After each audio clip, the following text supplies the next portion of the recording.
Good evening, everybody. We are back with another episode of the Fins Forecast. We are going to go through our offensive season this year, and it's not going to be a bright and rosy show, probably. But, we've got position grades, we've got game balls and jockstraps for the entire season. So it's going to be a great show tonight. It just might not be the most optimistic of shows. So we will get right into that right after this.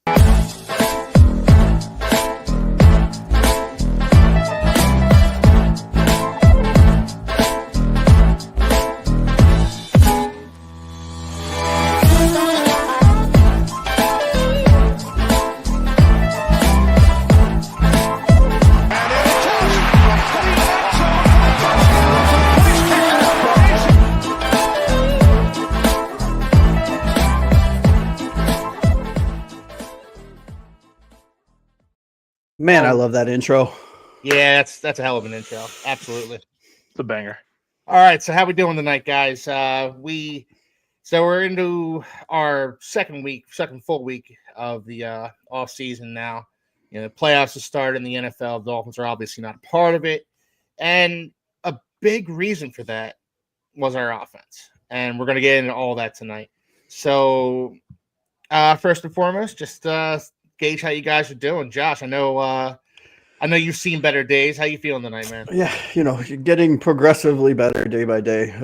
My lungs hate me right now, and I'm coughing up a storm. But COVID is behind me, and my wife and I are on the mend, so we're good. Well, you're a warrior for showing up tonight, man. I don't know that I could have done it myself. I do it for the fans. Anthony, how you doing tonight, man? I'm doing good. Better than Josh, that's for sure. Yeah. That's not hard right now, it would appear. But yeah, no, I'm doing good, man. I'm ready to talk some more Dolphins football. I love that this podcast keeps the passion for the team alive all year. And not that it's not normally. Actually, yes, it's not normally, especially after a season like this. So it's good to be able to come on and just chop it up a little bit, and then look even more forward to next season and Absolutely. the things that might happen. Mm-hmm. Yeah, absolutely. I mean, it's human nature to just kind of check out when you go through a season like we went through. It felt just like we were in a 15-round boxing match with Apollo Creed, and just beat up by the end of it. But every week we are going to be on here mixing it up, talking Dolphins football, and trying to look on the bright side, trying to be realistic about things. And I think there's going to be a lot of realism with this show tonight. Mm-hmm. Taylor, how you doing tonight, man? I am also doing better than Josh. This is a low bar, but Josh, I do hope you feel better, man. But I am doing fantastic. I am in pretty much draft mode at this point. I'm starting to look at players. Josh, you kind of kick-started the draft. I sure did. Yesterday. Like, you got me looking at Kelvin Banks Jr., the offensive tackle for Texas. And, hopefully the new Miami Dolphins guard. Oh, man, he looks good. I like that guy a lot. But what I cannot forgive is Josh making me have to look at more footage of Quinn Ewers. So hey, but you'll be happy to know he did declare for the draft, so maybe we take him. I'm kidding. I'm totally kidding. I'm totally kidding. Total joke. Don't wish that evil on me, Ricky Bobby. All right, so we're gonna get right into it. We're gonna start off with playoff updates, team news. Josh, why don't you? Yeah. Yep. So just wanted to give some updates to our fans. I know this is not really necessarily Dolphins related, but some of the game outcomes were very interesting to me. So for the playoff results for the AFC, Buffalo Bills defeated the Denver Broncos 31-7. Wasn't even close. For a split second, I thought Bo Nix might pull a rabbit out of his hat with that 48 or whatever it was yard bomb touchdown, and then they completely fell off. Baltimore Ravens outlasted Pittsburgh Steelers 28-14. Houston Texans beat the Chargers 32-12, which looked like it was going to be a snooze fest. I turned it off and then woke up to a 32-point rout. So I was thrilled to see that. I was thrilled to see Justin Herbert crap the bed again with, I think he had like 4 or 5 interceptions. I mean, it was it was great because I get into a ton of arguments. Well, I shouldn't say arguments, respectful-ish debates online about Herbert versus Tua, and this was amazing and made me really happy. In the NFC, Philadelphia Eagles beat the Green Bay Packers 22-10. Washington Commanders, snuck by Tampa Bay, which actually looked like a really good game, 23-20, and did not have Baker Mayfield running over their linebacker on my bingo card this season, but that was awesome. Excuse me, guys. And the Rams dominated the Vikings, which was a shocking outcome to me. 27-9. I think Sam Darnold got sacked 9 times, I think. Jared Verse, 9 sacks. Yep. Jared Verse, who as a Florida State grad, I loved, and Brandon Fisk both got drafted by the Rams, and they had themselves hell of a day. It was really cool to see. So what does that mean, right, for the playoff picture? AFC is now Kansas City versus Houston, Buffalo versus the Baltimore Ravens. That's going to be a really good game, hopefully. And in the NFC, Detroit Lions, the number 1 seed, take on the Commanders, which should be a very easy win for them. And the Eagles take on the Rams, which should also be a very good game. Any quick thoughts before I jump over to some of the coaching news about the games this weekend? Looking forward to Buffalo and Baltimore. That's going to be a fun game. And I know some of us on this panel aren't big fans of the Bills. This might be our best chance to see the Bills lose. Well, yes. I have them in the Super Bowl, unfortunately, but yes. Yeah. I'm hoping the Ravens take care of business. Yes. 2 years in a row, our super wild card weekend was anything but super. Oh, It looked like the first round of the college football playoffs out there. Yeah, true.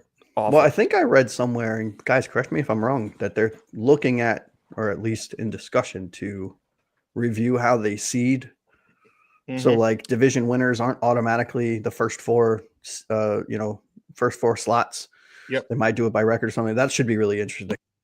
I really don't like that, but that is like a lengthy conversation about for sure. whether or not because the whole reason, because the Vikings, period, being the 5th seed. Yeah. I don't hate it though, right? I don't think a 14 and whatever Vikings team should be the 5th seed. I'm sorry. Like, I disagree with that. That's they had their shot at a home playoff game, Josh. Yeah, but that's not the point. And they botched right? it. Week 18. The point is that the 4th seed won 10 games or whatever it was. Like that, to me, that's not how the playoff you should best records get the number 1 seed, the next best record gets the 2nd seed, and so on. That's just my opinion. That's how I wish everything was, but hey, you get what you get. I too am in favor of reseeding. I think it's a traditional versus non-traditional conversation, as it always is with anything that changes in the NFL. But yeah, the Seattle was what 9-7, or not even 8-8 a few years ago when they made the playoffs and they won the division. They were the 4 seed at 8-8. Like, I don't want to see that. That's stupid. But it's the way it is. So a lot of players agree with this current system too. I would also love to see them kind of reshuffle the teams, because some of them don't make sense. Right? We're the AFC East. In my opinion, we should be playing in the AFC South. We're South. Yeah, but our rivals are the Bills, Jets, and Patriots. Like, we're talking about tradition. The Cowboys are playing the NFC East. It is interesting, though. Sorry, Keith. I thought you were done. No, go ahead. But I was just gonna say, it's interesting when they removed the Colts from our division. Why would the Colts go to the South and not the Dolphins? It doesn't. Yeah. Because there's traditional rivalries, Right, but the Colts were part of that too. It's been almost 20 years now since they realigned everything, but before that, the Colts were one of our rivals. We had to play against Peyton and Marino versus Peyton Manning, which many people probably didn't see, but that was a thing. It's crazy. I guess, I don't remember a huge Colts rivalry, so maybe that's why. Maybe there's something to that, Keith, is that maybe the Colts rivalry just wasn't big enough with the other 4 teams in the Colts, division. The Colts, to me, Anthony, always felt like the outsiders in the AFC East back then. Were they the Oilers though back then? No, that you're thinking about the Titans. Oh, Titans. I'm sorry. Yeah. They all move around. Jesus. Yeah. No, but the Colts to me always felt like outsiders in that division. And it was Dolphins Bills in the 90s, huge rivalry. Patriots Jets, Dolphins Bills. That's the rivalry. It's like if you put the Cowboys in the NFC South now. You're losing years and years of Cowboys, Eagles, Cowboys, Redskins, now Commanders, but all these rivalries and here in Philadelphia, they get up for Cowboys week every year. And us Dolphins fans, what games do we get up for? We get up for Bills week. We get up for That's Jets because they're in our division, right? And I think, and if you look at the teams in the AFC South, I think we would have a much better chance, selfishly. Oh yeah. And the thing is, too, no doubt about that. I think as the league expands in the next 10 years, which it doesn't seem like that's going to happen like anytime in the next 2-3 years, but long term, the league will probably expand. We got to guess. And at that point, there will be some kind of realignment. So it is interesting, like, how are they going to expand while keeping what Keith was saying, the traditional rivalries that are in place right now? And does that mean, like, our team's going to be more uneven, in terms of divisions? And then at that point, is it a thing where reseeding, what you guys were talking about, is far more, I guess, possible? I think there's a much better chance they end up moving small market teams overseas than it is they add more teams. But that's a huge conversation that the NFL is having, I'm sure, every single year. Yeah. And fellas, that's a conversation we can have at a later date because I feel like we've gone down a rabbit hole. So quick overview of some of the coaching changes, and then I will cede the floor and we can actually get into a show that I'm actually very excited about, going over the offensive stuff. So New England Patriots fired Gerard Mayo. Saw that coming a mile away. Hired Vrabel on January 12th. Not overly concerned, if I'm being completely candid with everyone, but it is what it is. Could be interesting. Vegas let go of Pierce, and they are currently conducting interviews with Saleh and the Lions coordinator Ben Johnson and Aaron Glenn.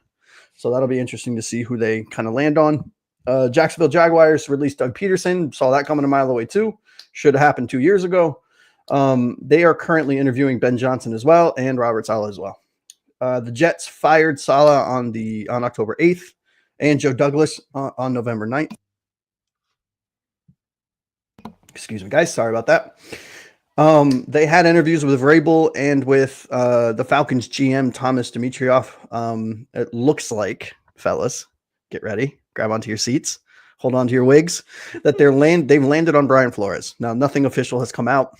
I hope to God that this is true, because would that not just be the jettiest Jets thing to do? I don't understand. What are they seeing in these former Dolphins coaches that failed as Dolphins coaches? They're like, that's the guy for us right there. But you know what? I will be honest with you guys, and Taylor, correct me. Agree with me, disagree with me, whatever you want. But for in the same vein as how I feel about the Justin Herbert versus Tua conversation, and how I always defend Tua and how I would have chosen Tua over Herbert. I love that this is potentially going to happen, because we're really going to see if Brian Flores has matured as a coach. And my gut is telling me that he hasn't, because, he's been a defensive coordinator, different responsibilities. He's not a good personnel manager from a relationship standpoint. So when he tanks, we can add more ammo to that, or more, wood to that fire, if you will. So I'm pretty excited. I think it's also interesting because if he ends up going to the Jets, that's just a good rivalry right there between the Dolphins and Jets. Like, that makes it more fuel on the fire. Hey, they'll have a good defense at least.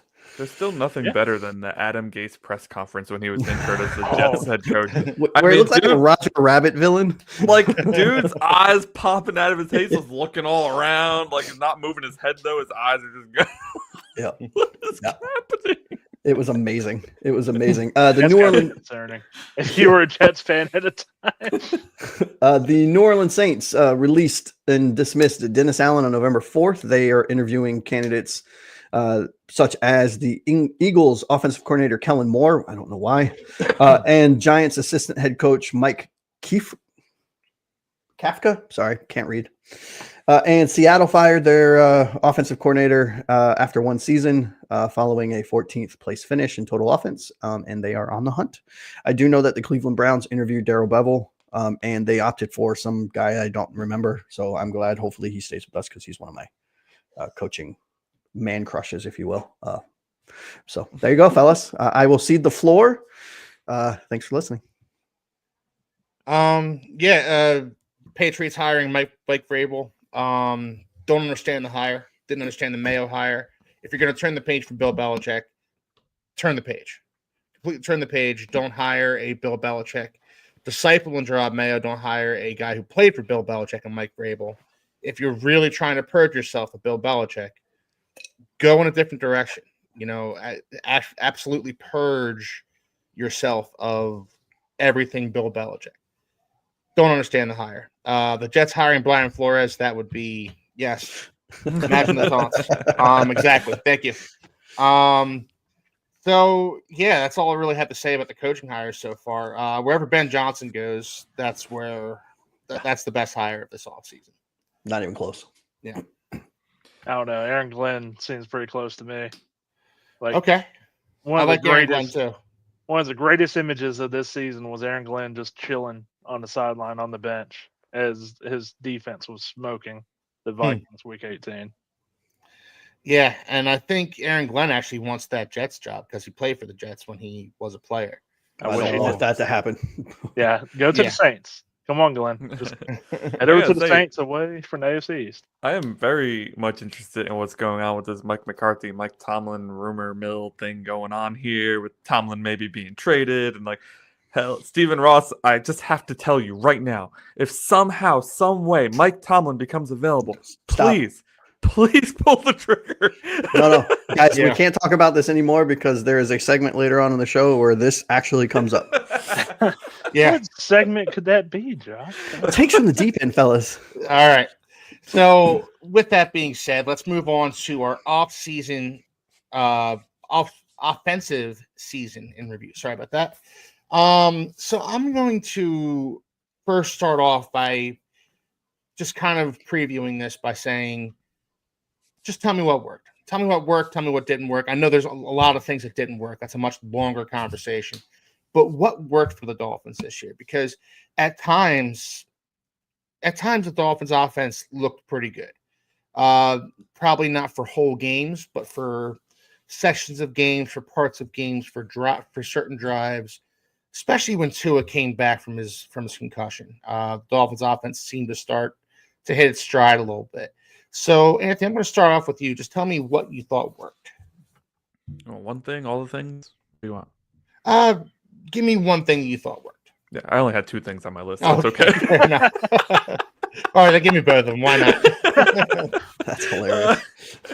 Yes, I kind of went, I didn't want to name too many players because I know we're giving player grades later. So I went towards more of approaches or styles. And I mentioned this early on in the season, the swing pass. We figured out the swing pass this year. Tua to Devon Achane, their timing was perfect. It led to lots of big plays, potentially our only big plays this year. And this is something that's not new to our offense. We've been doing a swing pass since Mike McDaniel got here, but this was the best it's looked all his tenure.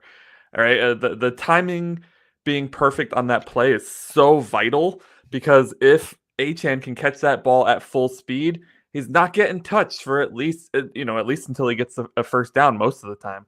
So I thought from a play execution perspective, the swing pass was dynamite this year. Really stood out to me as somebody who doesn't really typically notice plays that often unless they're egregious. But I noticed this one because it was good and really benefited our offense in many ways, especially once Tua came back into the fold. It didn't work so well with the other guys, but we'll talk about that later, I'm sure. Yeah. The other thing I had was getting a tight end involved. Mike McDaniel at his end of season press conference talked about how excited he was to have a tight end like Jonnu in the offense, that he could start to get underneath routes more involved, use the big body in the end zone. So Jonnu Smith, I know we've talked about a ton already on the show. It's just, we couldn't hype him up anymore, Anthony. No, some of our MVPs, Jonnu was just fantastic this year. So I thought the other thing that worked really well was getting the tight end absolutely involved in this offense, at least one of them, because the other two are useless. But again, we'll talk about that later.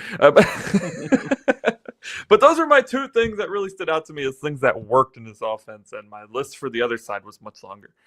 Yeah, that is a much longer list. Taylor, what do you think, man?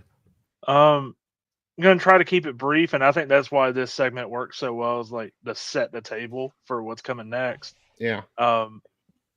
I would say the methodical drives and not being so one play touchdown, while that's absolutely awesome and we love to see that in the highlights and all that, is not necessarily sustainable for December, January football. So us having more methodical drives, being able to at times run the ball, that was all really cool to see. Anthony, you mentioned Devon Achand and Jono Smith. We will talk about them later when we talk about grades, but it's a thing where I think that's probably where the positives probably end, aside from seeing Tua come back and really play smart football until we get to that Texans game. Yeah. And yeah, a lot of the other stuff I would say uh, belongs in the didn't work category. But Yeah. I agree. Teams took that deep ball away from us this year. They took that big play away from us. So it was incumbent upon Mike McDaniel, Tua, and the rest of the offense to kind of dial back a little bit. And as Hank Stram said, matriculate the ball down the field. Because if you're not going to get that big play from Jalen Waddle, Tyreek Hill, or whatever, that's what you have to do. That's what you're forced to do in this offense. So that was kind of good to see them pivot. But the big play just kind of left this offense altogether, really, didn't it? And that's something that didn't work for me. Josh, give me some stuff that worked for you. Yeah, I mean, really, there's not much on the offensive side of the ball that worked, right? And I don't want to beat the dead horse with a stick, but I will say this. Rookies was one word that I kept coming back to for both offensive and defense. I mean, because we're focused on the offensive side of the ball, I think, Jalen Wright, Malik Washington, Patrick Paul, bright stars, right? I mean, given very minimal opportunities in some cases, or in Jalen Wright's case, and Patrick Paul filled in admirably, showed that he could potentially be and has the tools to be the future left tackle for this team, which is awesome, right? Yeah. And Malik Washington, I tell you what, guys, he was a stud down the stretch for us as a wide out three. I'm really thrilled that he's on this team. I was excited with what he showed in the preseason, and then we didn't see anything, so I was worried, right? I wasn't sure if he was struggling with the playbook or struggling with the speed of the game. But he just was biding his time and showed, you know what, when you call on me, coach, I'll be there. And he was steady. It was great. Yeah. Sorry, guys. No, it's all right. This rookie class, especially in the offensive side of the ball, was one of Chris Greer's best. And I think, we kind of got into that last week with draft class and everything like that. Mm-hmm. This was Patrick Paul showed promise in place of Teron Armstead. Absolutely. Jalen Wright, I like him. I want to see more of him next year. I want to see more of him, less of Raheem Mostert. And Malik Washington, I want to see more of him and maybe none of Tyreek Hill. Again, we'll get into spoiler alert, I have Tyreek Hill and Raheem Mostert as some of my off-the-team players. So. Yeah. So let's get into Taylor. I'm going to start with you on this one. What didn't work for the Dolphins? Now, I know this is a much longer list. So try and limit it to like two things. Well, I think you guys are going to cover a lot. So I just want to keep it very brief. I got some team stats here from 2024 and 2023. And I think if you look at, like, for example, team offense yards, we were 18th in 2024. We were first in 2023. Team passing, we were first in 2023, 15th in 2024. When you go to rush yards per attempt, we are at 28th overall in the league this season. We were first last season. Shameful. I think just my general, what didn't work is just regress pretty much everywhere. Yards per attempt passing, we were second in 2023. I think only to San Fran. And in 2024, we are 21st. That is just, you can't have that bad of a regression. And lastly, just to close off, and then I'll throw it over to you guys, offensive penalties. We were 16th most in 2023. We got even worse. We were 9th most in 2024. These are things that just you cannot see in the third year of a scheme that is supposed to get better and better. And the promise is gets better and better over time. Yeah, those were some powerful stats there, Taylor. I got to be honest with you, man. To your point about the penalties, and we've talked about this throughout the season, guys. Like every time Devon Achane, for example, would bite off like a 25-yard run or a 30-yard run, I'm waiting for the flag. Where was Julian Hill and where's the holding call on him? Where was Robert Jones? Yeah, where's Robert Jones and where's the holding call on him? There was one point when Devon Achane pulled off like a 40-yard run or a 40-yard screen pass, something like that. Robert Jones got a holding call and he was nowhere near. Like he was not relevant in that play whatsoever, but he got a holding call regardless. It just felt like every time the Dolphins would get a big play like that, a hold was coming. That goes into the penalty, that goes into the average yards per play. Great stats there, Taylor. Love it. Anthony, what didn't work for you? I felt like the only time Achane's big run didn't get called back was against the Browns. I was like, well, what's the point? It's like, yeah, So what didn't work for me? You all know this is coming. You know this is coming. Stop throwing the screen pass. For the love of God, the dang screen passes this year. Oh, my goodness.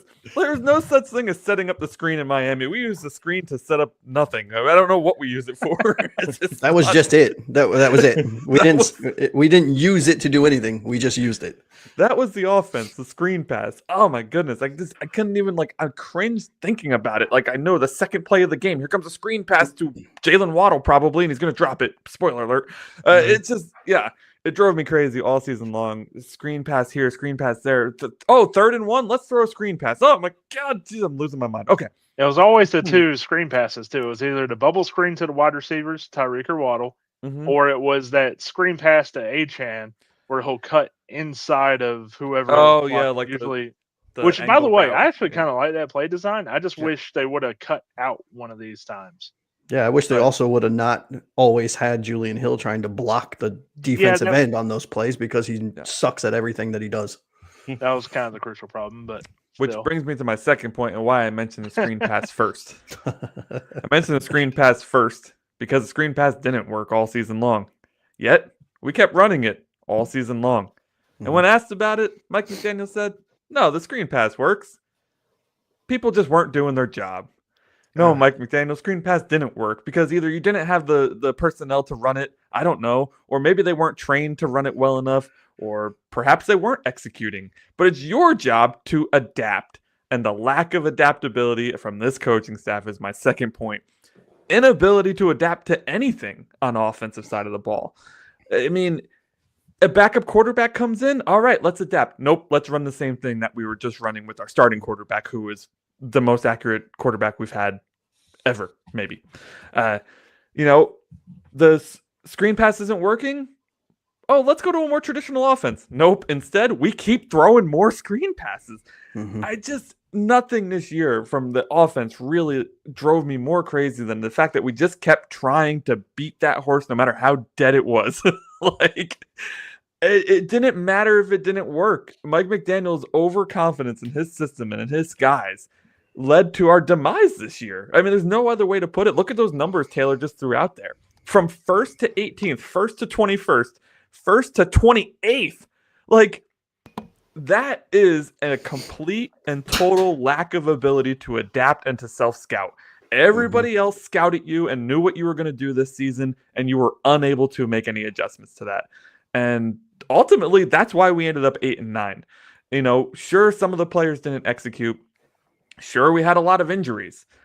But man, every team in the league could use that as an excuse. But the winning teams, they find a way to adapt and they find a way to win. This is not something we did.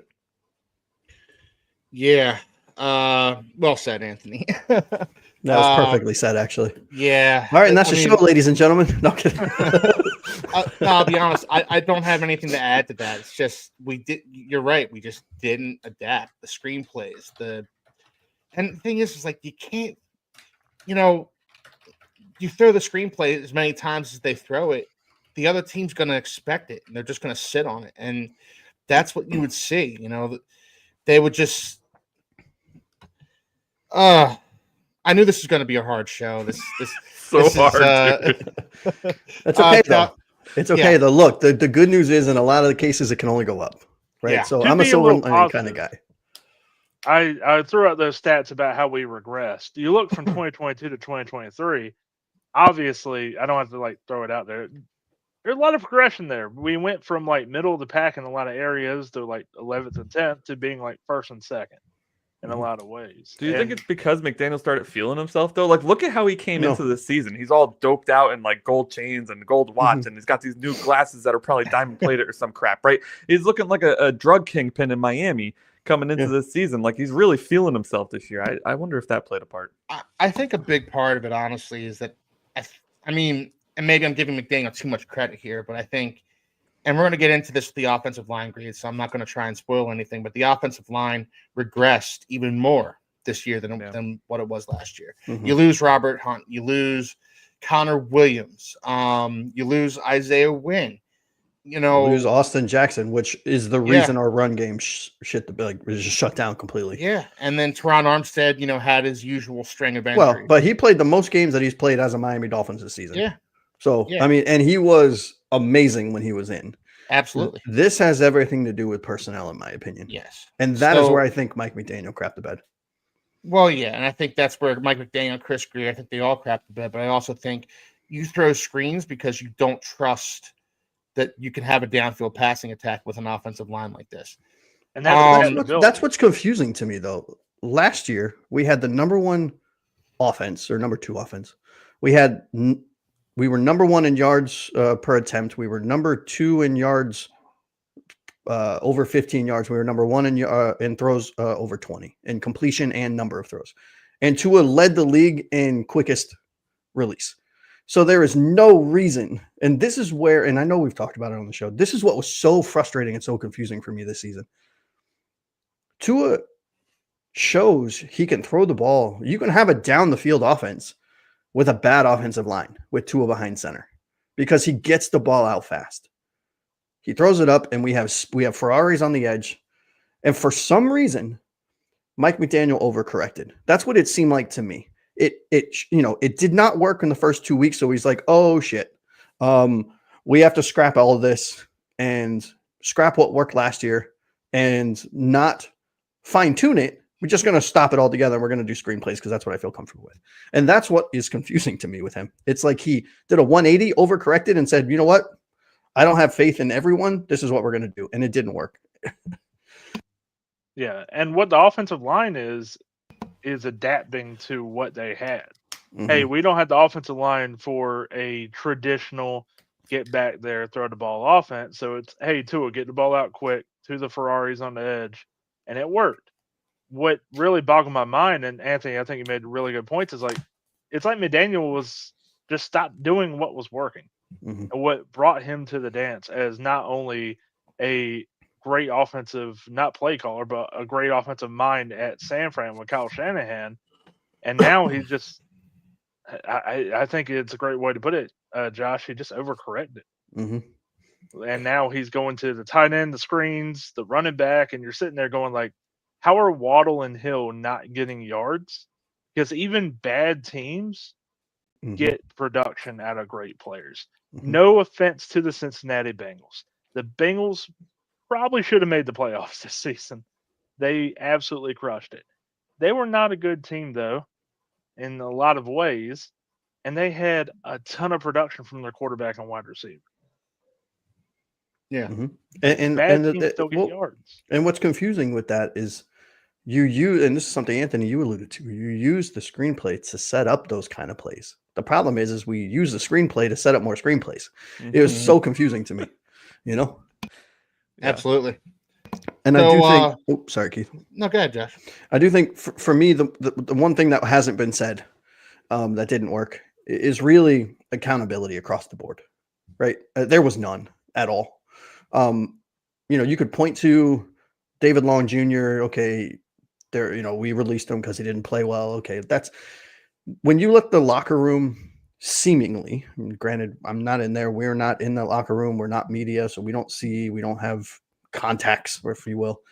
But for all intents and purposes, it seemed like this locker room was great together, but there was no accountability. And when you have your captains like Tyreek Hill taking himself out of games, and there is nothing said about it other than you're hearing Waddle, who's mic'd up or who got caught on a hot mic, saying, "Reek, where are you? You're not coming in? Okay, cool." Like, that's not okay with me. You have two on the sideline laughing and dancing when you're getting smoked. When he should be in, but he's not, because he doesn't know how to not put his head first when he's trying to scramble. He doesn't know how to throw the ball away. There was regression in a lot of things. And that's what's concerning to me when it comes to Mike McDaniel. You have regression at the quarterback position from a decision-making standpoint. You had regression in the running back room, not because of Achane. He did everything he could. You had regression in the wide receiver room. You had regression on the offensive line. I mean, yes, Alec Ingold had a great year as her fullback. Jonnu Hill, Jesus. Jonnu Hill is a hell of a hybrid. No kidding. Johnny Smith broke all kinds of records. He was a stud. But there was just pure regression across the board on the offensive side of the ball. It was horrible to watch. Absolutely. Well, Keith, do you have anything to add, or you want to go ahead and get into position? Yeah, let's get into the grades here, Taylor. So I feel like a lot of this talk about regression and where we're kind of going in the conversation, it goes very right into our positional grades here. How y'all want to handle this? You guys want to handle this position by position? I feel like that's probably the most appropriate way. Yeah, let's do position by position here, Taylor. Okay. Let's start with the quarterback position. Let's start with Josh. Josh, what grade are you giving our quarterback room? Yeah. Okay. Sorry. I thought I was muted. So this one was, I was torn. I originally went a lot worse and then overcorrected myself, ironically enough, and made it a little better. And then I kind of settled somewhere in the middle. So for my quarterbacks, for the quarterbacks on the season, I took into account injuries. I took into account poor play by backups. I gave them a C+, right? The reason I kind of went smack dab in the middle is because when Tua was in there, you saw a difference in kind of the play of the entire offense, right? But when the backups were in there, it was atrocious outside of the Cleveland game when Tyler Huntley turned into Peyton Manning, Peyton Manning never ran that fast. I'm just saying. Anthony, what grade are you giving the quarterbacks? I gave the quarterbacks a D. I went a little bit lower than Josh here. I think that, availability is the best. What is it again?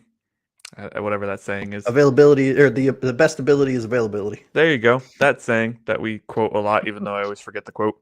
So I think, that is a strike against Tua, and I will talk specifically a little more about that later.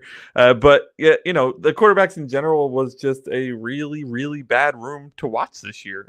Even when Tua came back, I think he dropped 2 games straight before finally picking up his first win. Didn't look particularly good against the Jaguars before going out. I think he had a lot of rust that he was kicking off when the beginning of his season, let's say, because it was week 1 and then missed quite a bit. And then, the rest of the crew was just bad. There's really no other way to put what we saw from the Skylar Thompson, Tim Boyle, Tyler Huntley trio of torture. They just didn't play good football. They didn't play like NFL players. And quite frankly, I'm a little confused as to how they're in the NFL, to be honest. Perhaps it's just our offense is a little too confusing for them. I don't know. But did I even mention Mike White? I forgot Mike White. There was another one in there, if you can believe it. We've had a lot of quarterbacks. You could have forgot him. We would have understood. Yeah, so a D. Nothing really super positive to say about this room. Tua did have some really good plays. That's why it wasn't an F, because Tua did have some really good games. But it wasn't enough for me to elevate it beyond the D mark. All right, Keith, what grade are you giving the quarterbacks? Yeah, I kind of fall in between Anthony and Josh. I gave it a D+. You have Tua. Tua played well at times. There were times where we praised him a couple of times after certain games where we said, I've never seen him more efficient. I've never seen him, scramble and make plays better than this. Tua, there was an evolution in Tua's game this year. Problem is, we didn't see enough of it. We didn't see it during the Texans game when he threw some bad interceptions. Some of that might have been on wrong routes. Some of that might have been on other extenuating circumstances. But the bottom line is, I agree with Anthony. The best ability is availability. And Tua still, to this point, hasn't learned how to protect himself. And that's the biggest thing. Tyler Huntley didn't play well. Tim Boyle didn't play well. Skylar Thompson didn't, they're backup quarterbacks. They're backup quarterbacks for a reason. We needed Tua to stay healthy in order to have a shot this season, and he didn't do it. He got concussed again, and then on a scramble where he was trying to make a play. I understand it, but he hurt his hip and missed the last 2 games of the season. Last 2 games, last 3 games, last 2 games. Last 3. Yeah. So, yet again, we're talking about how Tua couldn't stay on the field. And if we're having this same conversation next year, we're having a conversation much more seriously about whether or not we should move on from him. And this is a conversation we're probably going to have this offseason too. But we're probably going to have it a lot more seriously if Tua misses more times next season. Can't be having it, man. I will say this, though. The reason my grade might be a little higher is because we finally got rid of Skylar Thompson, who's now a Pittsburgh problem. Yeah. They got a lot of quarterback that problems. Went up a whole letter grade just because of that move. Yeah, so that's my grade for the quarterbacks, man. Might seem a little harsh. I don't care. Stay on the damn field to it. What were the grades again, guys? So I had a D plus. D plus. Keith coming in hot with the plus. C plus for me. All right. And Taylor, you didn't tell us yet, so. Nope, I am holding off. I gave the QB room a C minus. I think you guys hit nail on the head when it comes to Tua. I think he played very well from his return game against Arizona until that game against Houston. And to take it a step further, during this time period, I do think he's arguably played some of the best football of his entire career. Yeah. The problem is, it's exactly what you guys said. He just isn't available, and he needs to be available. And this isn't a thing where he's on his rookie contract, and we're like, well, maybe next year. You're at the point now where you're getting paid, man. You got the big contract. Yep. You have got to be there. You got to be the CEO. I love what I'm seeing whenever he's on the field. I love the leadership qualities that he possesses. All that is great, but none of it means anything if he's not on the field playing in December for us. And outside of that, Tyler Huntley, I think I'm higher on Tyler Huntley than a lot of people on the panel here. I do think he played his best and put out a lot of effort as the QB2, especially, against the Browns, and the Jets game was bad, but you can still see progression in his time in the system. Unfortunately, though, this grade is really bogged down by Skylar Thompson and Tim Boyle, who are just atrocious quarterbacks. Not NFL, not even college level quarterbacks, in my opinion. They were just absolutely awful. What bothered me so much, and not to fully get back into our conversation from earlier when talking about the NFL news, it was kind of similar to what I was saying with Sam Darnold in the playoff game, where Sam Darnold was just kind of like scared to throw, and he was taking sacks. That was Skylar Thompson the entirety of this season when he was on the field. Mm-hmm. And it was so frustrating. I could mind a quarterback being bad throwing picks. It's so much worse seeing a quarterback who's just scared to throw. So that is my grade for the QB position. Josh, you want to go ahead and tell us your grade for the running back position? Yes. So I have a C plus for the running back position. That's 2 C pluses in a row. Now, this would have been a lot worse if it weren't for Devon Achane, right? I think Devon Achane was arguably, well, maybe not so arguably, the number 1 offensive player on this team. I mean, and I'm not even sure it was close. He was our offense in 65-70% of the games this year. From a receiving standpoint, from a rushing standpoint, I mean, he had 907 rushing yards and 6 touchdowns. He had 35 receptions for 324 yards, and I think he had 2 or 3 receiving touchdowns. I mean, he was everywhere. He had 1,231 total scrimmage yards. I mean, that man was playing like a man possessed.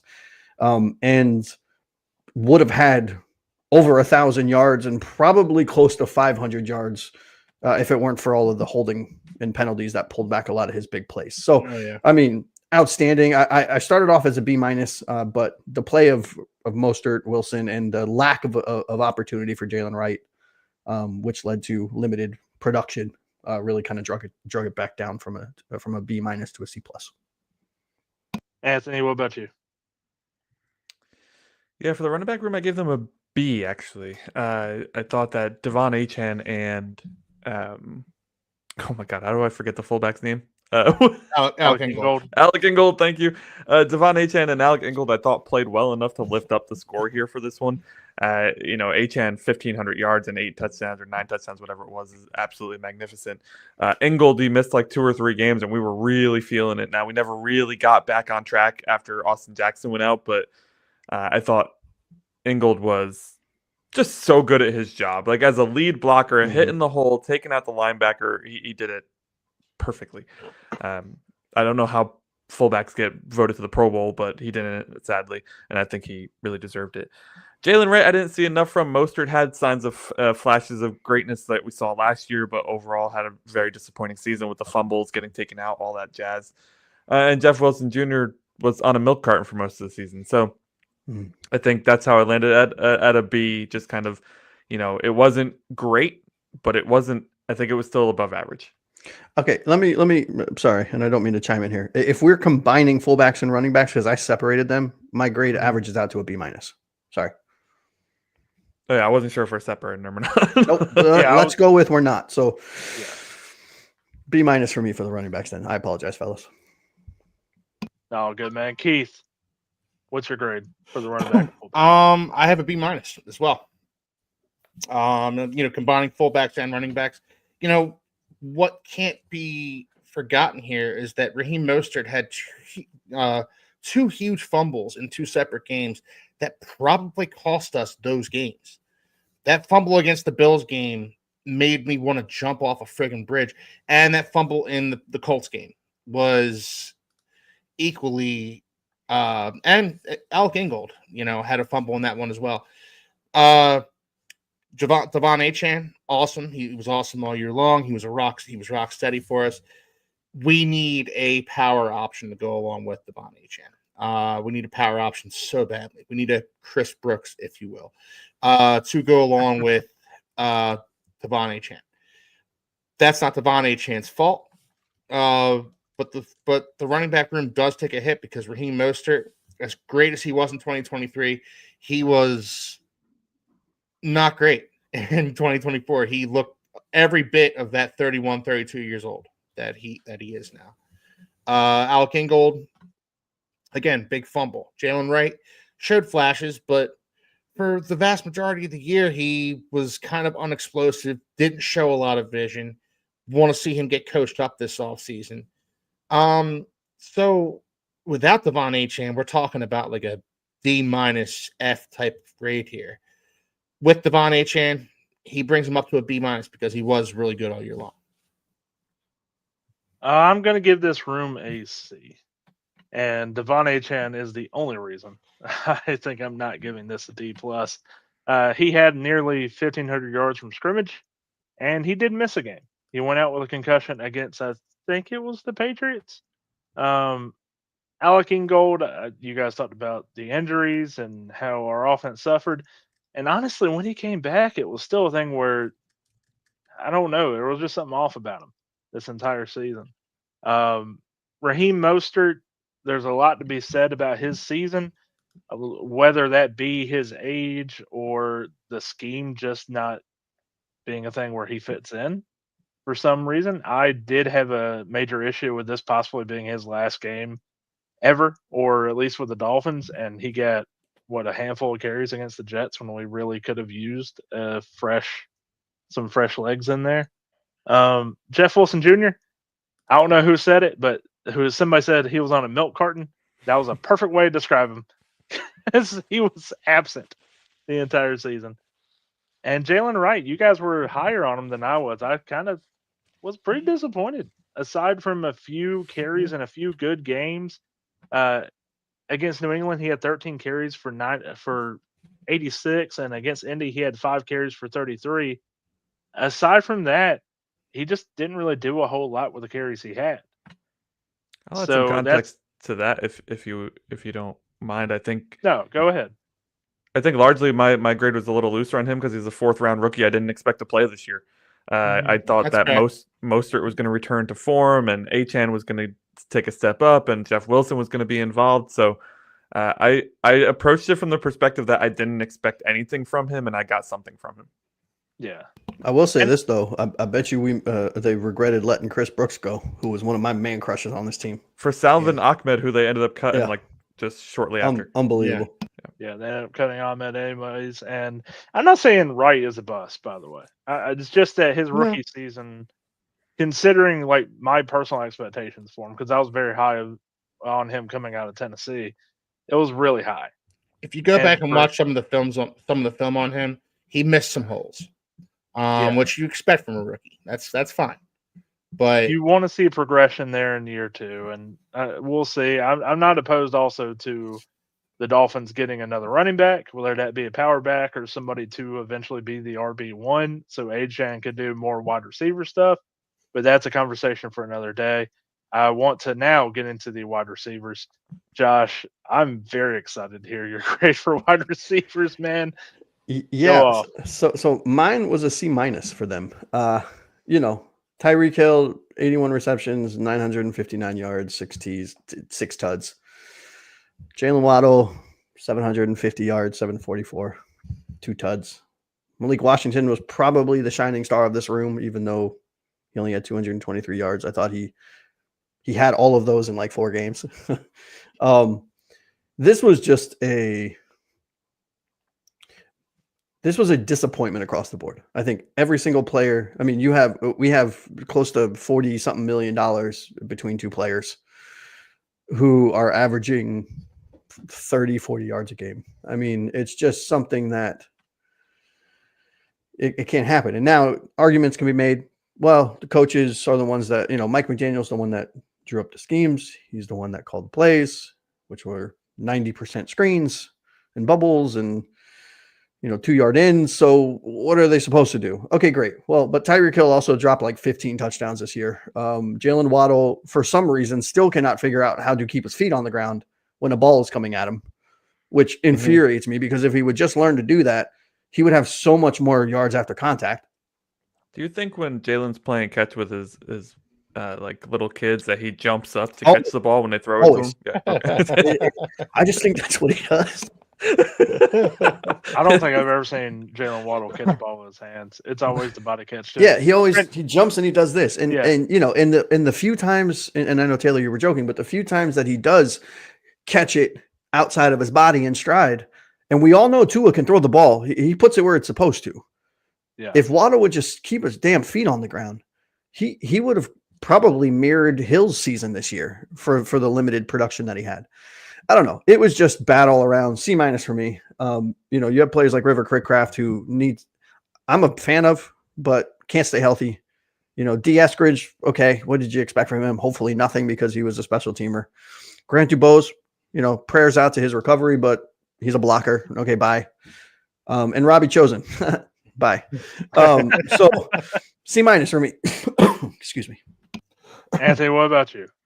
Yeah, I actually just literally shifted mine down to a D after hearing Josh talk about it and realizing to myself, why did I give them a C? So I downgraded them to a D.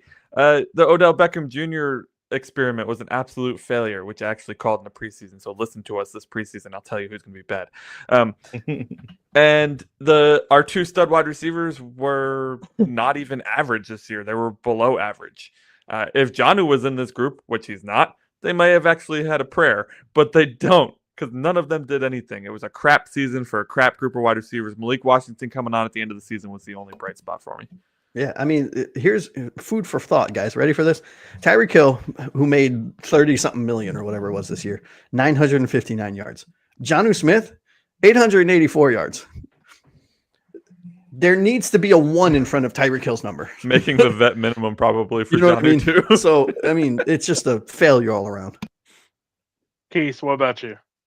I gave it a D+. Problem is, this offense was built to have the wide receivers cook. And if your wide receivers aren't cooking, then this offense is going to struggle. And that's largely what we saw all season. We saw Tyreek Hill struggle with, his wrist injury and his ankle injury. And I appreciate that he played injured for the Dolphins this season. I do. I appreciate it.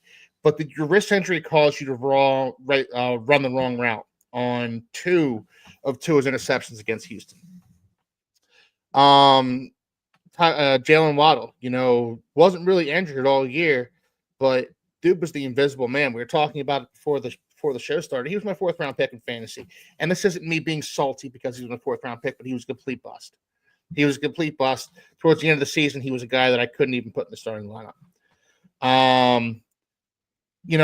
Again, this offense is predicated on its wide receivers going off and cooking. And when they aren't doing that, this offense is going to struggle. This offense is going to suffer. And that's largely what we saw all season long. One of them was cooking up babies. Yeah, true. But not Very plays true. on the field. I think y'all hit nail on the head when it comes to a lot of the struggles with the wide receiver room. I ended up giving it a D+. There's not really a whole lot to honestly say about this room. Tyreek Hill, he had a bad season. I didn't like his route running this year, and his drops and big moments continued. This is something that has been a thing for him over the last 2 seasons, especially with the team. And I just cannot get that moment. Josh, you brought it up earlier. 3rd quarter against the Jets. Now the team knows at this point that the Broncos are going to win that game. And then Jalen Waddle goes, Cheetah, are you in? Are you out? Yep, I'm out. And I can't forget that moment, man. It's just, I understand you're injured, but there's something to be said about this offseason, about players that are playing for the team. When you still had a chance to end the season right, how about we beat a division rival? Let's prove that this is working. And instead it was, no, I'm good. And that was just very disappointing. Waddle, I said this to you guys in the pre-show. He's good for his 4 catches, 40 yards per game, which I'm not saying that just to be a-hole about it, but he had a decent-ish season. He also struggled with injuries, and that's something that really plagued this room. Blake Washington, again, was the star of this room. He absolutely shined. He was doing the dirty work. He was basically the wide receiver 2 on this team for a majority of the season, and I thought he did a great job. Other than the Green Bay game, which I'd argue he really put us on a bad spot to start with a fumbled punt. Or was it a punt return? I think it was a punt return. I don't remember. But anyways, aside from Washington, you had Grant DeBose, you had Braxton Berrios, who got hurt early in the season. Nobody really shined, and that's why when you see a name like Wes Welker being let go, it is a bit surprising. But when you stop to think about it, you're like, well, yeah, nobody from the wide receiver room the past 2 seasons have really progressed in any kind of way. I love Wes Welker, but it is what it is. You can't preach accountability and be fine when nothing gets better. But let's get into the tight ends. I know what everybody's going to say here, and it's Jonnu Smith. Josh, talk about how much you love Jonnu Smith. I'm going to keep this super short. A- for me, and it's only because of Jonnu Smith. Everyone else can go suck an egg. That's it. End of story. Mic drop. Anthony, how are you going to follow that up? Yeah, I gave them a B. Jonnu didn't raise it as quite. I wanted to give them an A in a desperate way because I love Jonnu Smith. I love exactly the season he had. I thought was as close to perfection as we've seen from a tight end in a while, and maybe that's just because we haven't had a good tight end in a while. But man, Jillian Hill and Durham Smythe and the Jody Forston experiment were awful. So I give him a B. Keith, go ahead. Yeah, I gave him a B-. In much the same way that the rest of the running back room drug down Devon Achane, the rest of this tight end room drags down Jonnu Smith. Jonnu Smith was great this season. We all, none of us can say enough great things about him. But Julian Hill got a jockstrap from somebody every week. Durham Smythe got holding calls and got drops, and you know what? The average gets drugged down by these guys. Next season I want to see Jonnu back, and I want to see a solid tight end too who can maybe catch a ball and run with it a little bit and not get a holding call on every single one of Devon Achan's long runs. That's what I'd like to see from my tight end room, and I don't think I'm asking too much, right? Shouldn't be asking too much. That's not asking. I'm not asking for the moon and the stars here. So yeah, B-. You're kind of asking a lot, I think. I'm gonna keep it short. I have a brief. gut feeling based on Skylar Thompson being on the team for 3 years. I have a feeling Jillian Hill will be back. Jillian, get it right. Yeah. I'm gonna keep it brief. Jonnu Smith is the only reason I'm gonna give this a C. Everybody Jesus. else was absolutely. How can you guys? Got 'em. And I have to ask you guys, how can you guys be so down on a room that had a player that broke positional historic records on this team? That is just the other guys broke two-thirds of records that in the room. opposite direction. Yeah, that's exactly why. 2/3 of that room was terrible, Josh. And that's a good point, Josh. Like Jonnu Smith put up those numbers, and I'm still that down on the room. That tells you how bad everybody else was. If we were talking just starters, it's an A+. I mean, that's all I did because Yeah. the other ones aren't worth practice squad positions. So I literally looked at the tight end room and said Jonnu Smith, and that's it. A-. Okay, next.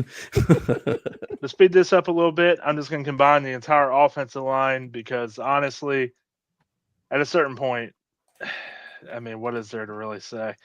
Josh, what grade did you give the offensive line? D+ for me, sir.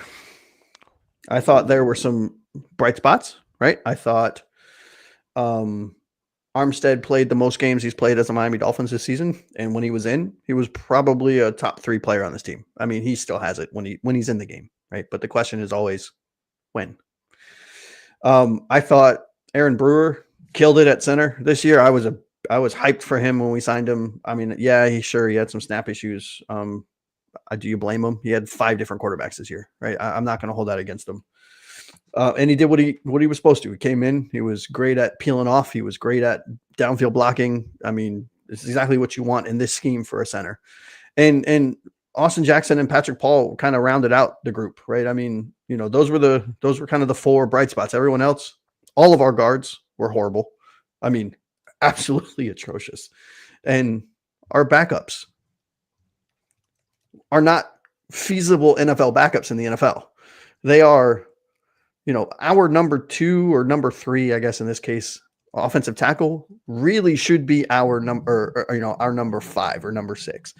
Our starting guard in Robert Jones, fine if we want to keep him, but he should be our 6th or 7th guy, right? Break glass in case of emergency, but he's starting, right? And that's a whole nother conversation, which we had on last show about personnel decisions and so on and so forth. But yeah, no, D+ for me. Anthony, what about you? I went with a C+ for this unit. I thought when Armstead, Brewer, and Austin Jackson were all in there, they did enough to carry the guards, which were atrocious this year. But it's okay, guys, because we're more worried about the offensive linemen. Sorry, I have to keep repeating it to myself. It's like a horrible nightmare that I keep reliving over and over again. I did want to point out that as he says that, right, I'm looking in for research for this show. Isaiah Wynn, Kendall Lamb, Robert Jones, Liam Eichenberg. Those are 4 re-signings, boys. That means these 4 were on the team last year when the offensive line was also not very good. And then we've re-signed all 4 of them, and then the GM goes, yeah, guys, I'm not that worried about the offensive line. Okay, well, you should have been because it stunk. I give him a C+ just because those 3, I thought those 3 were good. I thought Austin Jackson was playing the best that he's ever played. Teron Armstead. Patrick Paul looked really good too. Patrick Paul, I did up it for him as well. Patrick Paul, in his minimal time that we got to see him, he looked like he could fill in when Armstead decides to hang it up, which could be as soon as next year. So get ready, bud. Keith, what about you? I gave it a C-, and I agree with a lot of what Anthony said. I mean, Austin Jackson was great this year. Aaron Brewer, I'm not as high on Aaron Brewer as you guys are. I think Aaron Brewer got taken advantage of in the passing game, especially a lot. Teron Armstead, really good when he was in there. But again, and I know he played more games for the Dolphins this season than he ever has. I don't love a left tackle where you have to plan on the fact that he's not going to be there for multiple games a season. I'm ready to move on from that, honestly, and I loved Teron Armstead his time here. But I'm ready to move on from a left tackle where it's like, well, he's probably going to miss 5 or 6 games a season, and we just have to live with that. That has to be a way of life with us. Like, why? Why do we have to live with the fact that our left tackle is going to miss time? If that's not acceptable for me with Tua, it's not going to be acceptable with me with Teron Armstead. And that's my stance moving forward. I want these guys in there. I want these guys playing. So I'm ready to move on, bring Patrick Paul in there, who showed some promise. And like you guys said, the guards were bad. And Liam Eichenberg was functional, I guess, at the beginning of the season with Austin Jackson next to him. Once Austin Jackson went out, Liam Eichenberg's play fell off a freaking cliff. And I'm ready to move on. And Robert Jones, always a replacement level player. He was never a starting guard in this league. And, that largely played itself out this season. Robert Jones didn't look good. He looks like a guy who can give you a spot start every now and then. Ask him to start 17 games, he's going to be exposed, and that's exactly what happened. C-. As for me, I'm going to give it a D+. A lot of this has to do with the tackle room, has to do with Teron Armstead being excellent when he's on the field, has to do with Austin Jackson being really good when he's on the field. And when he wasn't on the field, we saw what happened to the run game.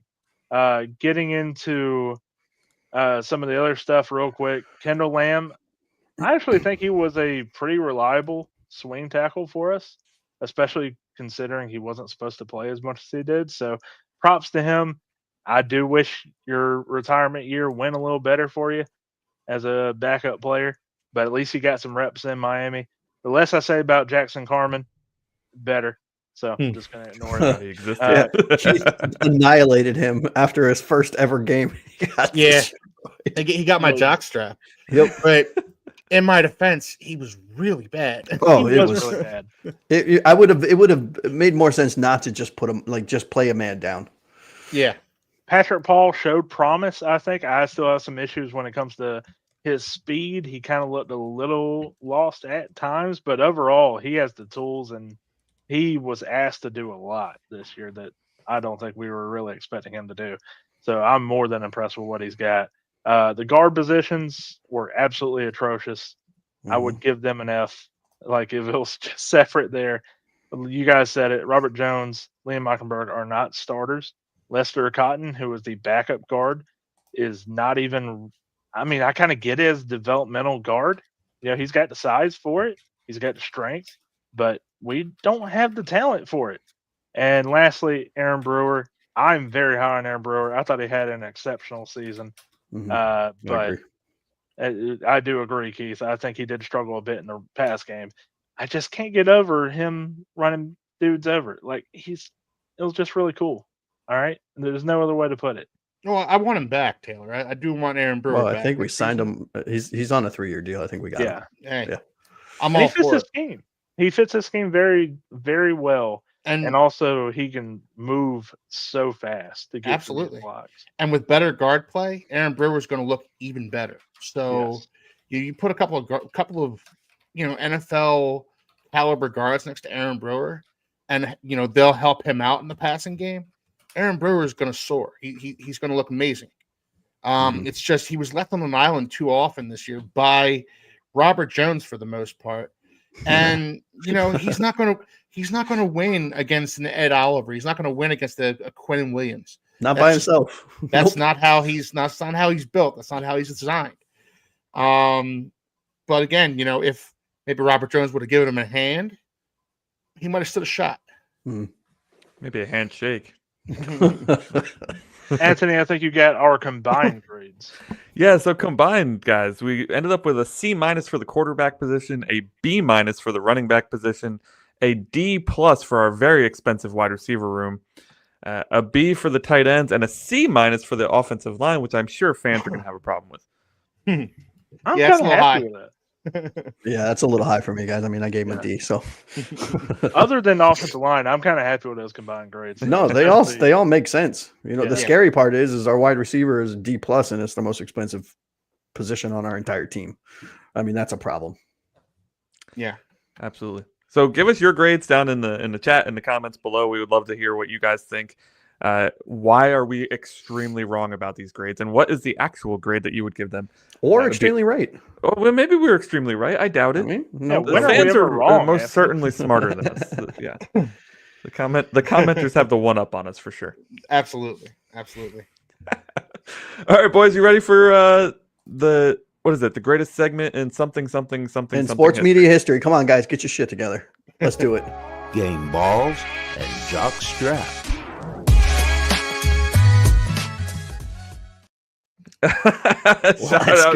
Shout out to Papa Aqua Ace, Josh's dad, for doing the voiceover on the Game Balls and Jockstraps for us. Absolutely awesome. Boys, this is a season-long Game Balls and Jockstraps, which means that you had to look at the entire year for these players before you decided to give them an award. That is quite a task. So I'm going to actually start with Keith. I'm going to give him the hardest task of all because he gets to start us off with his game ball. My game ball of the season actually. Now I need to point out that we did like a draft, a round robin, a snake draft for this. And That is important. I got the last pick. Now that being said, this is a guy who I loved all season long, until he got hurt, and that's Austin Jackson. I thought Austin Jackson was playing the best football of his career, and it really manifested itself in the way the Dolphins were running the ball when Tua was out. When Tua was out, they were still a good running team, even though teams pretty much knew we couldn't throw the ball down the field on them. Austin Jackson played out of his mind, and then he got hurt. And then once Austin Jackson got hurt, you really saw it in the offense because our running game just kind of stalled. It kind of just went down to nothing. And we thought it was the Alec Ingold effect because Alec Ingold got hurt, and then he came back, and then Austin Jackson got hurt, and that was kind of happened simultaneously to the point where you thought, well, maybe Alec Ingold doesn't have it anymore or whatever. Alec Ingold was good. Austin Jackson really was a catalyst for the Dolphins running game that opened up a lot of what they wanted to do offensively. So it really showed me how good of a season Austin Jackson's having. And honestly, he was a guy that was left for dead by a lot of Dolphins fans a couple seasons ago. He was constantly hurt or he wasn't playing well. Austin Jackson has turned himself into in my opinion, borderline Pro Bowl right guard. And that's a testament to him. So this is offensive game balls and jockstraps. My offensive game ball of the season goes to Mr. Austin Jackson. I know you got the last pick of the snake draft on this, but man, you nailed it right out of the park. Thank you, sir. Thank you. Yeah, if I forgot to mention, it's offensive game balls and jockstraps. Thank you, Keith, for clearing that up. Also, by the way, you gave yourself the last pick, so there's no like. Well, I was trying to be magnanimous. I was trying to be nice. You can't do that and then come on here and be like, "Well, guys, I had the last pick." Well, in fairness, it was my fault. I will take this on the chin because I was like, "Guys, I need your game balls and jockstraps. I'm taking Janu." Yeah. That's exactly how it went down. Josh was like, "Game balls and jockstraps, Janu right here." And so, okay, what made it worse, we're doing this draft style. That means you get last pick in the jockstraps then, Josh. what made it worse, I initiated the conversation like, hey, should we probably get this ahead of time? And then Josh was like, yeah, we should. Now anyways, I'm taking Janu. Now you know he's going to cut right in front of you next time. Hey, you know what? Hey, if you ain't cheating, you ain't trying in sports, ladies and gentlemen. So, Josh, why don't you tell us more about this Jonnu Smith character? Oh, no, I'm kidding. So my offensive season-long Josh, Jesus Christ. Game ball, not yet.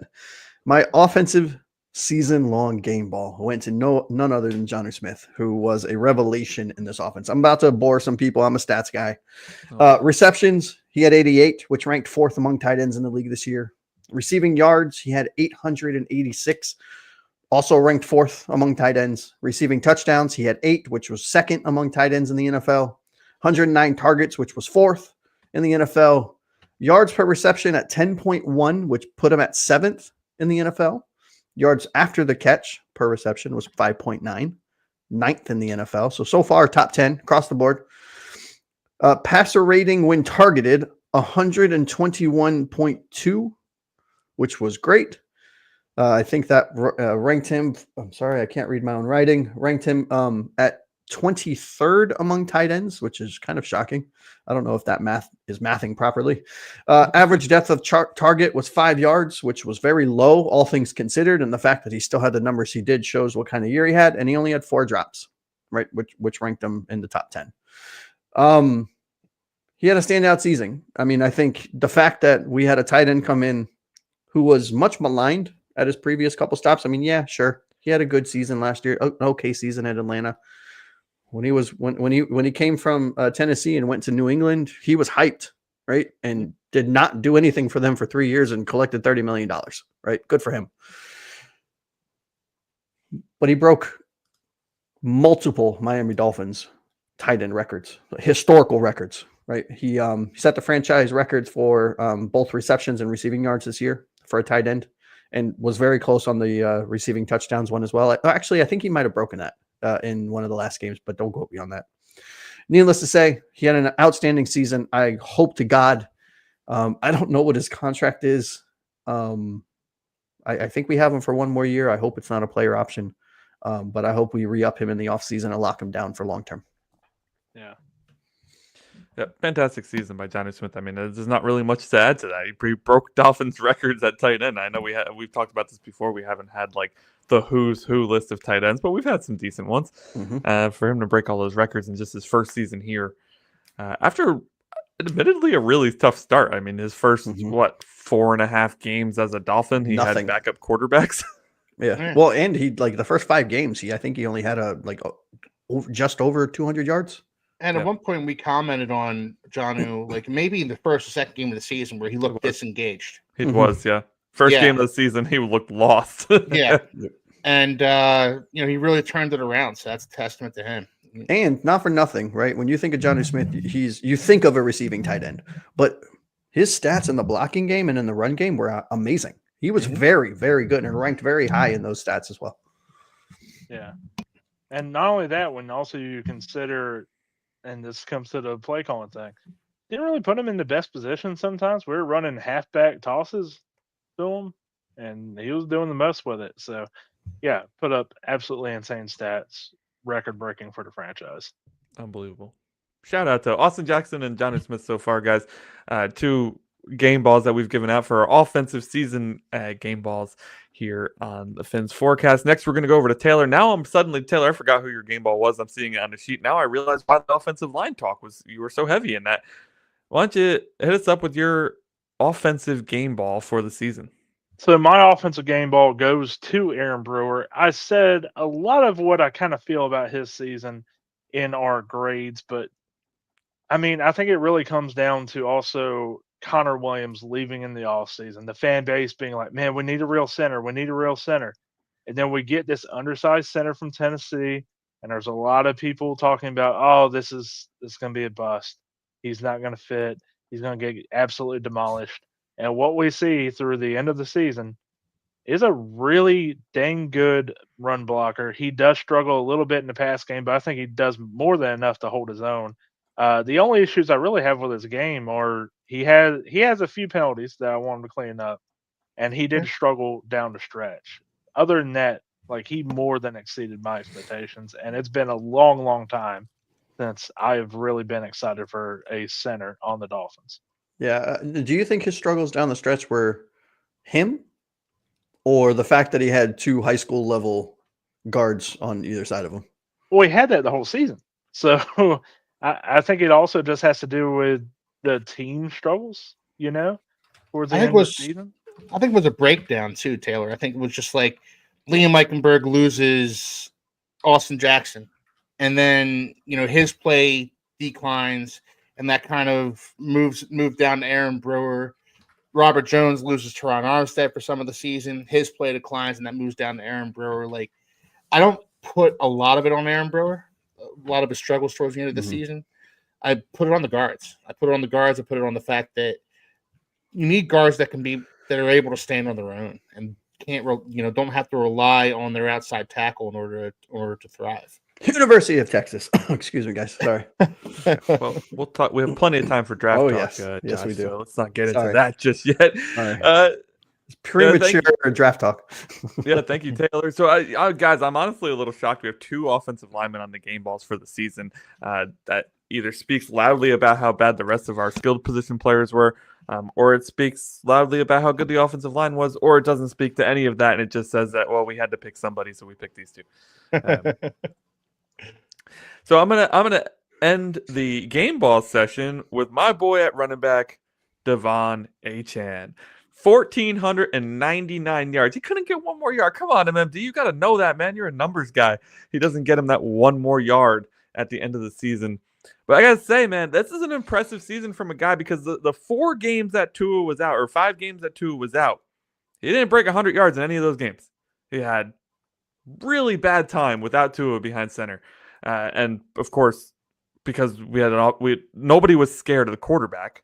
So everybody's just playing up against the line, and Achane really, really got hurt from that. But as soon as Tua comes back, Arizona game, 10 carries, 97 yards, 6 of 8 on targets for 50 yards, and he scores a touchdown in that game.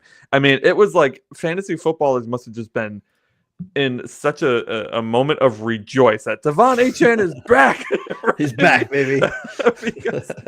Absolutely incredible. So I say that because it's important to point out that the 4 games, because he did well in Buffalo and Tua was playing against Buffalo and Achane did well in that game, but against Seattle, 58 yards, no touchdown. Against Tennessee, 29 yards, no touchdown.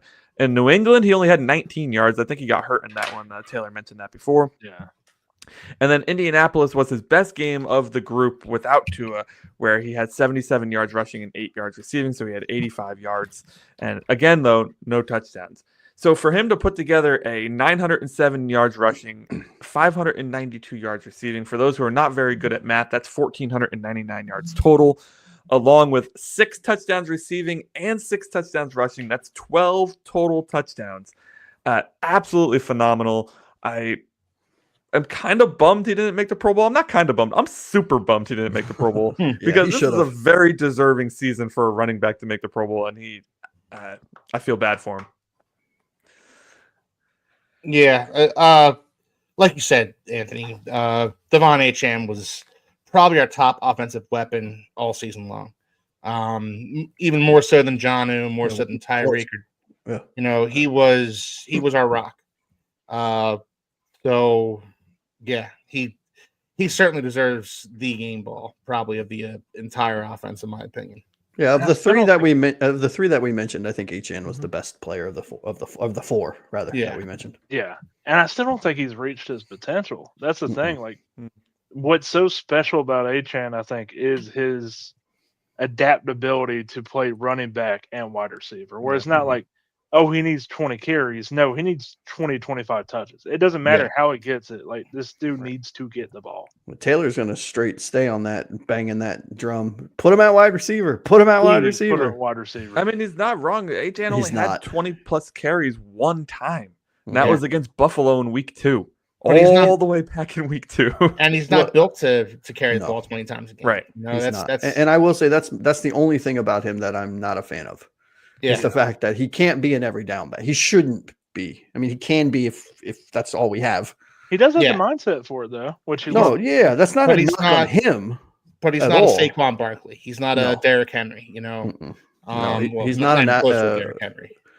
You know, we need a power back, right? Because Achane is amazing, unless we need 1 yard. Mm-hmm. Also, and now that you can say, okay, that's an offensive line problem too, which that is a completely valid statement, right? Hey, but this is game balls, not jockstraps. Let's keep the negativity to ourselves, boys. I like it. It. Sorry. But I did want to mention that in the final game of the season, McDaniels was preserving him. He didn't really play a lot. He only had 11 carries, no targets, no receptions, and he still had 78 catches on the year. That's with a game where he didn't have a single target. So, phenomenal year for Achane. Can't say enough good things. Definitely might get an Achane jersey, and then he'll get hurt next year. So maybe I'll wait till he's done next year, and then I'll get the Achane jersey. I don't know. All right. Since I'm already talking, let me start off with my jockstrap here. I think, Keith, you normally do it this way, and I like the way you do it, so I'm going to copy you. My jockstrap for the season is none other than our fearless leader, number 1 in your books and potentially number 1 in your hearts, depending on what kind of fan you are. That's Tua Tagovailoa. Very surprised to hear that Josh also had Tua, but he missed out on him because he was last in the Jockstraps selection process. So I get to talk about Tua, and I thought this was going to be a surprise. So Josh, you ruined it because it wasn't a surprise. All right. Sorry, I ruined We've everything. talked about this a lot. I'm not going to go on, this huge tangent. Why do I have Tua as a season-long jockstrap? It's because he's injured again. Listen, that hit he took against Buffalo was completely unnecessary. First of all, you had the first down already. Just slide. Second of all, why are you diving head first when you're a person who struggles with concussions? Like, just use your head and not in that manner. Use it in like a mental capacity, not a physical capacity. And listen, I have really big questions about why he chose to change his body again. 2 years ago, he decides, I'm going to go practice jiu-jitsu because I'm getting hurt too much, right? I need to learn how to fall. I'm going to build some muscle. I'm going to get bulked up. Last year, he goes, hey, that really worked. I played 17 games. Let's change it. I'm actually going to lose the weight, and I'm going to see how that works. I want to scramble more. I want to scramble more. Bro, you are slow. I don't want to see you scramble no matter what weight you are. like, come on. And then inevitably what happens? He gets hurt. I think he only plays, 11 games this season, something like that. One 17-game season from a guy we literally just paid $50 million a year to be our quarterback really, really doesn't sit well with me. And it's on him. And I was so happy in that press conference to hear Chris Grier call Tua out. Because my goodness, guys, if we're not going to call Tua out, nobody's going to call Tua out, right? If you, Mike McDaniel, and you, Chris Grier, are not going to say, hey, Tua, if you're not on the field, we suck, then who's going to say it? Yeah. So Tua gets my jockstrap because he wasn't on the dang field. And yeah, he played pretty well when he was on the field, but that doesn't matter because it was already too late. We were 2-6 or something like that. And then when it came time to win in big games, guess what? He still couldn't win in big games. So let's add another thing onto the negativity charm here because we are in jockstraps. to be fair, he won that Rams game and the Rams are still in it. I don't put the Texans game on him. I don't put the Kansas City loss on him either. That's squarely on Tyreek Hill dropping two or three touchdowns. If you get credit for the wins, you get credit for the losses too. That's a whole other conversation. Listen, it's fair to give him your jockstrap, Anthony. I'm not, I totally agree with you there. And I completely understand the other side of the argument here there are literally YouTube highlights or lowlights, I guess, of how many times Tyreek Hill has dropped the dang ball. Yeah. I mean, the Houston game was beyond frustrating watching your superstar wide receiver not be able to make a conversion where Tua's pinpointing it right in his chest. And my favorite part is when he drops the ball, he's like, why are you looking at your gloves, dude? That had nothing to do with your gloves. The problem I still have, though, is that he's never going to overcome this mantra that he can't stay healthy or this idea that he's not a winner until he does it, right? We go to Seattle. It was Seattle, right? We go to Seattle where Mike McDaniel and Tua are talking to the media about how they love stuff in the media like that. Like what is that called? Somebody help me out with words. Controversy. Not controversy, but like they love this idea that they can't play in the cold. They love this idea that narratives, right? Yes. They go this whole huge thing about narratives, and then what do? They don't show up in Seattle. It's just like. I can't anymore, man. I want a winner at quarterback. I don't care if you're accurate. I don't care if you have the strongest arm in the NFL. I don't care if you're the fastest guy in the NFL. If you are not a winner, then it doesn't do anything for us as fans because the only time we're truly happy is when we're winning, and we haven't been winning for a very long time. Okay. I will breathe for a second and see if you guys have anything to say about that before I pass it on. Well, I think you're absolutely right, Anthony. I mean, Tua is our franchise guy, and we can't, we talked all this crap on Skylar Thompson and Tim Boyle and Snoop Huntley, and we talked all, these guys are backup quarterbacks. We're not supposed to win with our backup quarterback in there. Tua needs to be a guy that plays 17 games. If he can't turn into that guy, then we need to talk about moving on from him, and that breaks my heart because I love Tua. Love him. Yeah, well, if we don't do it this offseason, it's going to be real hard to do. I'm just hate to break it to you guys. Got a one jersey hanging in my closet, and I don't really have many jerseys for the Dolphins because it's like it's a tough thing too. because Tua is such a great quarterback on the field. He has qualities in the leadership position. He's shown progression in so many ways that it's just more of a frustrating like rant whenever you're going off. And I completely get you. Like, you just want him to be available. Mhm. That's the biggest problem. And you can see, like, okay, if you're available for 17 games, we're going to win games. It's just the way it's going to work, seeing his last, 3 seasons with the team. Mhm. So Taylor, your jockstrap kind of coincides with mine. So that's what I was why don't you exactly go about right to into it, bud? I was about to segue right into it because my jockstrap is Tyreek Hill. I did say he had a bad season this season, and I kind of feel like I undersold it. It's a lot. It's less of, honestly, him having a bad season, because I understand he had multiple injuries. He had a wild beginning to his season, and it has nothing to do with what happened in week 1. But throughout the entire season, he has been nothing but a distraction. When it comes to social media posts, trolling people, Teddy Bridgewater wins a title as a high school coach. So he goes and tweets out, "It's time for me to go, coach." So national media is like, "Is he wanting to trade?" No, I was just trolling people saying maybe I should go coach a high school football team. Dude, we got enough problems on the team. Like, why are you adding fuel to the fire? And you're also not playing good enough to justify your trolling. Mhm. And that's what bothers me the most. And honestly, going to the last 2 seasons of him on the team, I just don't understand what you're doing, man, because you were an exceptional leader for this team. What you did for Tua when you got here was 10 out of 10, no notes. Like, you backed your quarterback, said, "Nah, y'all are wrong about this guy, and we're going to show you." And that's what they did for 2 seasons. And then 2024 happens. And I don't know Tyreek Hill. I don't know how he really feels. I can only tell you what my perception of him is right now. Mhm. I don't think he wants to be there. No. I haven't gotten that feeling the entire season. I don't care. Like I said about his route running, I feel like it's been lackluster compared to previous seasons. I feel like his effort has been lackluster compared to the last few seasons. And the drops have gotten really bad, and they were already bad. Like, you guys talked about the Kansas City game last year. That was one that was Tyreek Hill's fault, but it got even worse this season.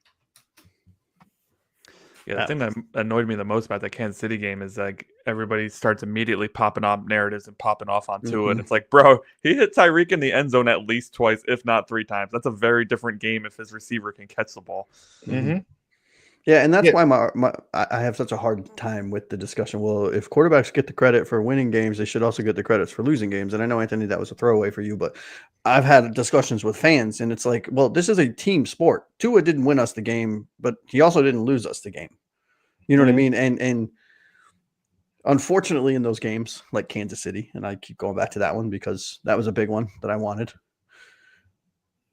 That was not solely on Tyreek Hill, but you had 2 touchdowns to that score, we win the game. Yeah. You know what I mean? And those touchdowns, one of them, okay, maybe. It was a little high, a little off to the left, or a little off to the right. Okay, cool. That second one, though, hit him right in the numbers, and he was wide open, and there was nobody around him. And he just, oops, and the ball was on the ground. And I'm sorry, like, you can't demand the amount of attention and the amount of money that you want and that you got, and then demand it to get re-upped because you want to stay in the conversation as one of the top paid wide receivers and then put a product on the field like you did this season. Get out of my building. Sorry. Yeah.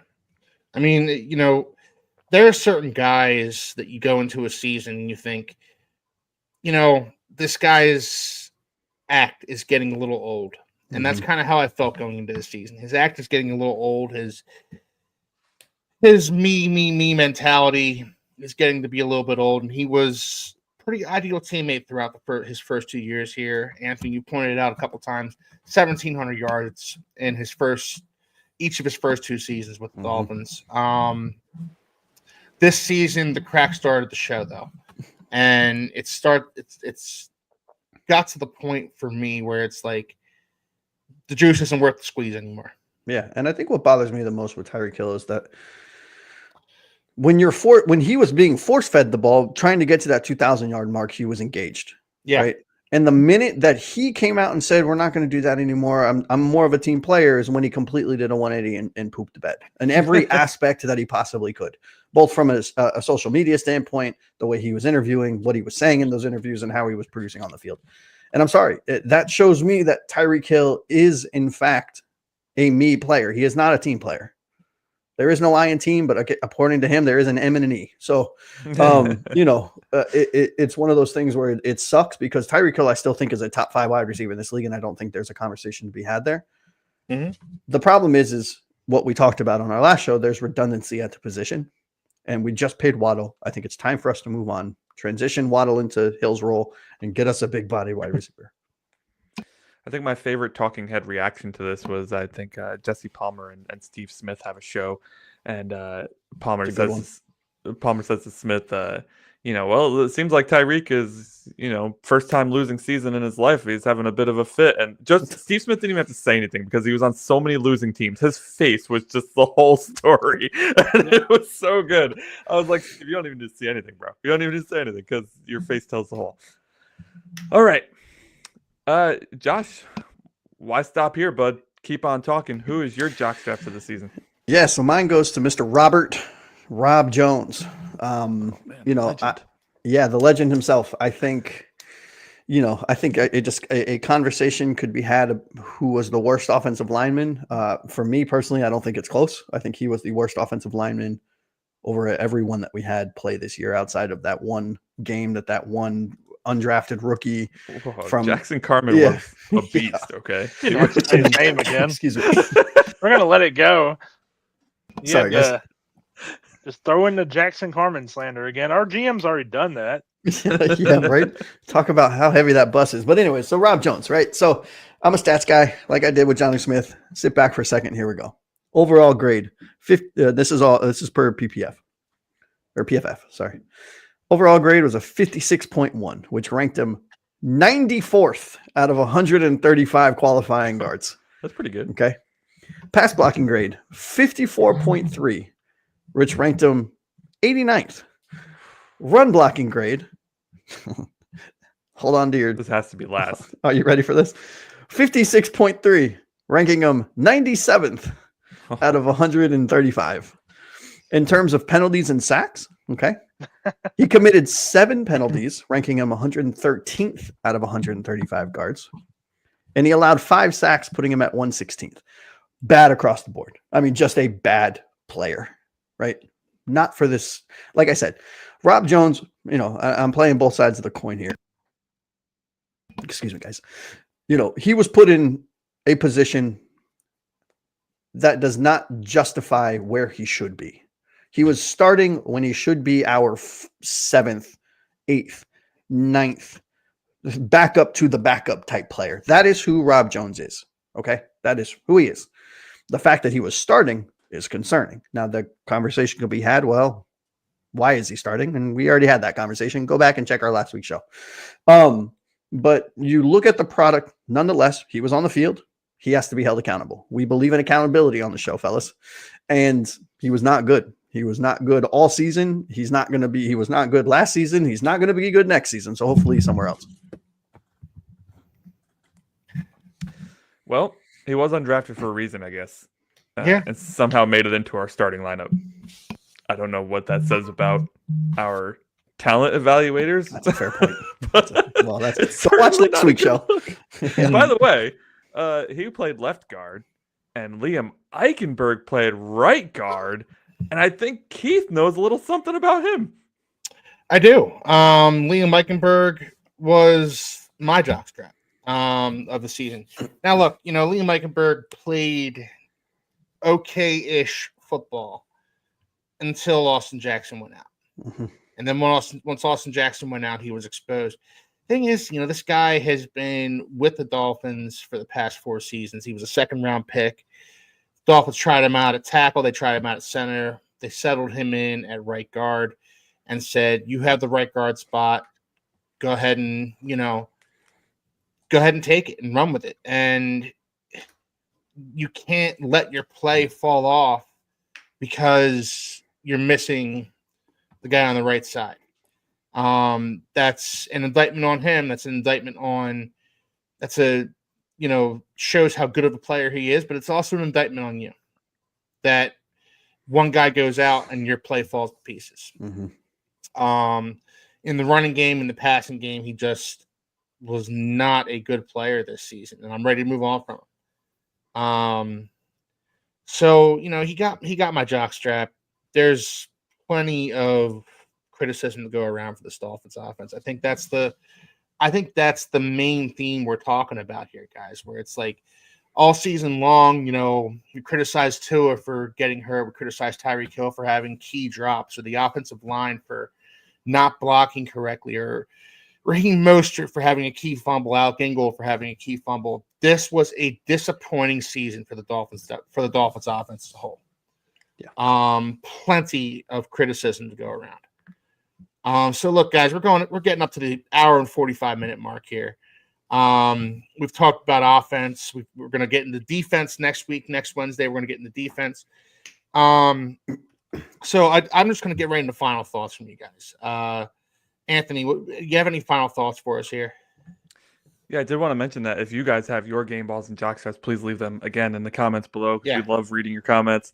So would love to get your thoughts on game balls and jockstraps for sure. Also, how do you like the segment? Because we've been having a lot of fun making it. So really looking forward to bringing it back next year. We have one more episode with it though, so looking forward to that. My final thoughts on the offense for the 2024 season is that I can't wait to see the offense in the 2025 season. I just am tired of talking about it. I'm tired of seeing screen passes. I'm seeing them in my dreams now. I am ready to move on from this offensive unit and see what Chris Greer and his final attempt at putting together a team, I believe, because I do think if he doesn't do it this year, he will be gone. So let's see what he does. Yeah, I agree. I think this is there's a lot of last chance ranchers this season. We're talking even for Tua, we're talking about Mike McDaniel, we're talking about Chris Greer. A lot of these guys have to turn around and have a much better season than they did this year. Taylor, do you have any final thoughts, man? Well, I'm just going to put it this way. The offense is either going to get somehow a lot worse, which means we're going to have a total rebuild, or we're going to see massive progression and stuff we've been asking for at least since I've been on this podcast. So I'm excited for the offseason. That's all I'll say, mainly because I have to see this offense anymore. I completely agree with you, and it's going to be a great offseason. Like we said, guys, throughout this off season, we're going to be next week we're doing defensive grades, but throughout this entire off season, we're going to be doing draft previews and free agency previews. We're going to be getting into a lot of the nitty gritty of what we want the Dolphins to look like next season. So please stay tuned. Josh, any final thoughts? Yeah, not to beat the dead horse with a stick here, but I'm glad we don't have to talk about this offense anymore. I have blind, stupid hope that we'll turn this around because I'm a Dolphins fan and I've been saying it for more than two decades that, hey, we'll figure it out next year. The good news is I think that there are, looking at the roster, I think there are very good players to build upon that are young, right? And there are some good veteran leadership roles that are filled. And depending on what kind of levers we pull and what kind of moves we make and who we let go and who we trade or don't trade or whose contracts do we renegotiate or who do we re-sign to free up some cap space, we have a chance at unlocking quite a lot of cap space for this team and not sacrificing the future, right? Not pulling a New Orleans Saints.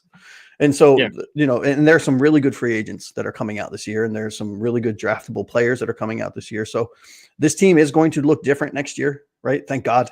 Hopefully our GM and our head coach, their eyes are open now. Unfortunately, unfortunately they talk the talk, but we need them to walk the walk now. Right. So hopefully they see where we were weak this year and make some changes. And I think that, we on this show will do a good job at analyzing all of the potential options and putting together a mock team build, if you will, and some mock drafts that are coming later on in the off season and doing draft analysis and player free agent analysis and everything. So guys, please tune in, like and subscribe, and can't wait to run this this off season with you guys. Yeah, it's going to be a fun off season. Chris Greer has said that they were deficient on the offensive line, and he's going to address that situation. Hopefully, next season we will see. And so we have a long off season ahead of us, and it's going to be fun. It's going to be a lot of fun talking it over with you guys every week. So I'm going to call it for tonight, guys. We're at the hour and 45-minute mark. I'm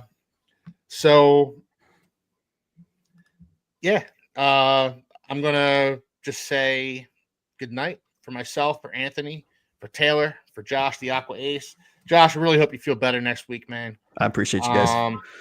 And we will see everybody here next week. Have a nice night. Later.